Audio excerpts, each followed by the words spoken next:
Bonjour à tous, c'est Flash Focus. On se retrouve comme toutes les semaines pour discuter de l'actualité crypto, mais d'abord, on envoie le générique. The truth.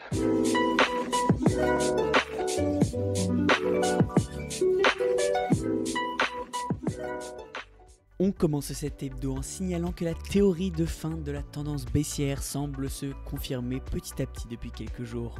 Le 24 juillet dernier, Wall Street nous a signalé d'une hausse importante du market cap. En effet, 570 millions de dollars ont été investis dans les futurs du Bitcoin, et tout ça en une seule journée. La deuxième news de la semaine concerne les ICO. Le cabinet de conseil Statis a délivré une étude montrant que 80% des ICO émises l'année dernière étaient des scams, c'est-à-dire des arnaques. Ça ne fait jamais de mal de le rappeler, mais faites extrêmement attention aux ICO dans lesquels vous investissez. Étudiez à fond le projet en lisant le white paper.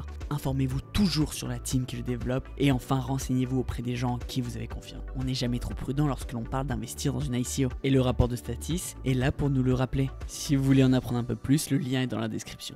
On passe ensuite au protocole Augur qui fait beaucoup parler de lui cette semaine. Très controversé, il permet aux utilisateurs de créer des paris sur n'importe quel événement. Inoffensif à première vue, les utilisateurs ont très rapidement trouvé ça marrant de parier sur la vie ou la mort de célébrités, créant ainsi un marché aux assassinats. Si vous voulez plus de détails, je vous invite à aller voir ma vidéo juste ici où je parle exclusivement de cette histoire. C'est maintenant le géant Google qui se rapproche encore des cryptos.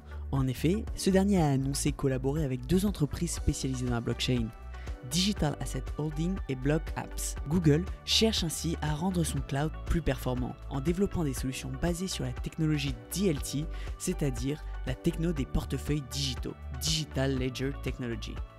Toujours dans la catégorie collaboration d'entreprise, c'est ensuite les entreprises IBM, Barclays et Citi qui ont annoncé leur collaboration pour développer un blockchain App Store pour les banques. Le but de cette collaboration vise à rendre plus facile pour les banques l'accès à la technologie DLT. Et enfin, on termine avec la partie régulation. C'est l'Inde qui a annoncé fournir d'ici septembre une loi encadrant entièrement les crypto-monnaies. La loi ne devrait en aucun cas interdire ces dernières, mais plutôt aider à la régulation. Et voilà pour tout ce qui s'est passé dans le domaine crypto cette semaine. Encore une fois, toutes les sources sont dans la description. N'hésitez pas à liker et partager la vidéo si vous avez apprécié son contenu.